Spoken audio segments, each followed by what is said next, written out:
Bien, otra vez, bienvenidos, gracias. Este, a- a- Continuando con este asunto, ya vimos la relevancia de la argumentación jurídica, por qué tiene que formar parte. Este, ¿Qué es argumentar? Ya sé que la mayoría de ustedes lo tienen claro, lo saben, lo entienden, pero pues creo que es necesario ser muy insistente en este punto.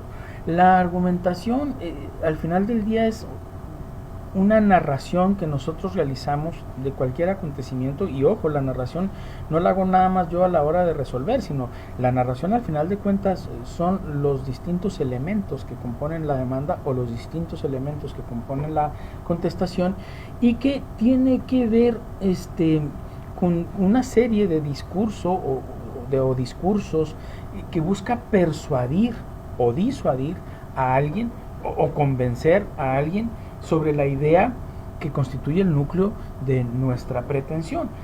Básicamente es eso, es aducir una serie de razones, ideas, discursos que tienen por pretensión persuadir, disuadir o convencer a alguien de la eficacia o del valor de lo que nosotros estamos manifestando. Pero insisto, si estamos habituados a hacer esto, si antiguamente nos basábamos en una reflexión cuyo núcleo o eje era este asunto de hechos y derecho, ahora tenemos que ampliar nuestra visión para no solamente limitarnos a esa serie de hechos y de normas o de reglas jurídicas, sino también hablar de principios y de valores por un lado, y por otro hablar de la posible colisión. Insisto en hablar de coalición, una colisión de derechos para determinar cuál debe de prosperar y por qué debe prosperar respecto del otro. Y les digo que esto es muy importante porque antes nos limitábamos a hablar de se inobservó la norma. Recuerden el ejemplo que les ponía hace unos minutos cuando les digo que resuelvo un asunto de desahucio en donde una de las partes era indígena y en donde repuse todo el procedimiento, porque es irrelevante si han pagado o no la renta. Para mí ese no es el asunto. Antes de eso tengo que ver si una de las partes, por su condición natural de indígena y de desconocer el idioma español, o de, si no desconocerlo del todo, por lo menos una serie de giros idiomáticos como son estos asuntos de carácter jurídico, para de verdad entender a cabalidad el asunto en el que estaba inmerso. Entonces, si se fijan, mi primer deber no fue con si se cumplió, si había contrato, si no había contrato, si era compraventa, si no era compraventa, si era arrendamiento, si no era arrendamiento, si había cumplimiento. Ni siquiera entré al análisis del asunto. Lo que yo hice fue decir, a ver, juez, tú no estuviste atento a la circunstancia de que era indígena una de las partes y no cuidaste desde el primer momento, no garantizaste el adecuado acceso a la justicia de esta persona, y por ende voy a reponer el procedimiento para que vuelva a celebrarse el juicio en las etapas que le son inherentes, para que, observando esa circunstancia, entonces sí ya podamos resolver el fondo del asunto. Entonces ya no estamos hablando de resolver exclusivamente sobre la base de si existen o no determinadas previsiones que se violaron o no, no. Estamos hablando antes de eso de si existe una adecuada tutela de los derechos humanos inherentes al tema de lo que sea. Insisto, podemos hablar de asuntos penales, civiles, mercantiles, administrativos, fiscales, pero debemos estar atentos a esa categoría de derechos o de valores que inherentes a la persona humana, que están en juego, que están en disputa, y que la autoridad, sobre todo las que actúan jurisdiccional en su sentido material, deben de estar atentos a esa circunstancia para poder impartir justicia de manera adecuada. Pero no lo podemos hacer solo. ¿Por qué? Porque si las partes, si los litigantes no están atentos a esas circunstancias, entonces yo no voy a tener herramientas para poder administrar justicia, salvo en aquellos casos excepcionales, como les decía, el caso de los menores, en donde independientemente de lo que las partes aleguen o no, yo tengo la obligación como juzgador de estar atento a ese interés superior del menor. Pero la inmensa mayoría de los asuntos no tienen que ver menores, al menos excepto en la cuestión familiar, pues evidentemente sí, pero en los demás casos es raro que los intereses de un menor estén en juego, de tal suerte entonces que yo desde el principio de mi demanda o yo desde el principio de la contestación debo estar atento a estas circunstancias para poder, insisto, argumentar de manera adecuada. Esa es la importancia de la argumentación jurídica, por un lado. ¿En qué consiste esto de la argumentación jurídica? Es precisar, determinar cuáles son las disposiciones más favorables a las personas y a sus derechos. Yo lo tengo que hacer, no en todos los casos. Al menos en materia civil, por ejemplo, yo soy magistrado civil, no en todos los casos de contenido patrimonial es donde existe o debe existir, y mi obligación nada más es cerciorarme de que haya un auténtico equilibrio entre las partes, de tal suerte que si los involucrados, los litigantes o sus representantes, o las partes o sus representantes no argumentan de manera adecuada sus derechos, yo no puedo privilegiarlos, yo no puedo motu propio realizar una serie de consideraciones jurídicas, y a veces es muy lamentable porque yo estoy convencido en mi ánimo de que el actor tiene la razón o el demandado tiene la razón, pero no puedo hacer nada porque no me dieron las herramientas necesarias, porque no pudieron argumentar de manera adecuada sus pretensiones a la luz de este nuevo paradigma del que hemos estado comentando. Entonces, ¿cuál es el núcleo de la argumentación jurídica? Es determinar cuáles son las disposiciones o los dispositivos más favorables a las personas y a los derechos que les son propios, sobre la base de todo lo que hemos estado, sobre la base de esto que hemos estado comentando, ¿verdad?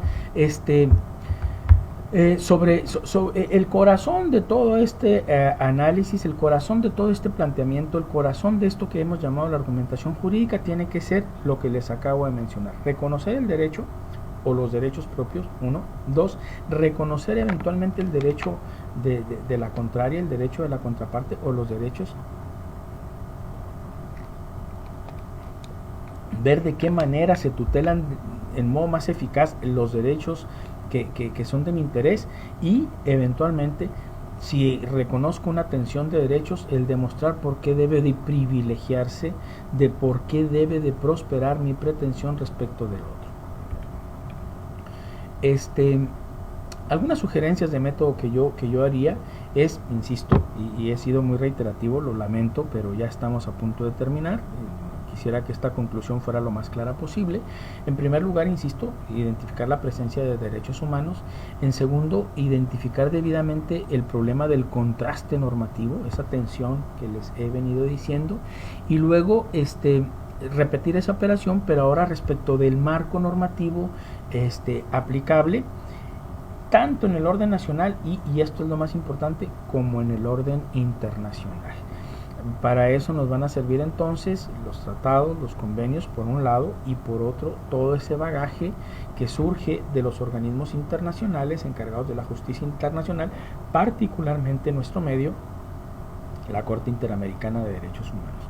Una vez que hagamos este ejercicio, una vez que tengamos poder enderezar nuestra argumentación a efecto de que podamos ilustrar al juzgador de cuál es el sentido y el alcance de mi pretensión, 1, y 2, y cuál es el fundamento para ello, y ese fundamento puede ser evidentemente normativo, si la norma jurídica me es favorable, o eventualmente porque no debe de aplicarse la norma jurídica al caso concreto, porque en el caso concreto se considera que esa norma o conjunto de normas son violatorias de determinados derechos humanos. Esa sería la herramienta. No puedo terminar sin hablar de dos cosas. La primera de ellas es la ponderación. La he estado repitiendo en el transcurso de esta charla en innumerables ocasiones. ¿Qué es la ponderación? Es propia de este ejercicio en este nuevo paradigma, en donde más que hablar de una disputa de leyes o de normas, estamos hablando de principios o de valores consagrados en el bloque de constitucionalidad, que ya dijimos que es la Carta Magna y los tratados o acuerdos internacionales.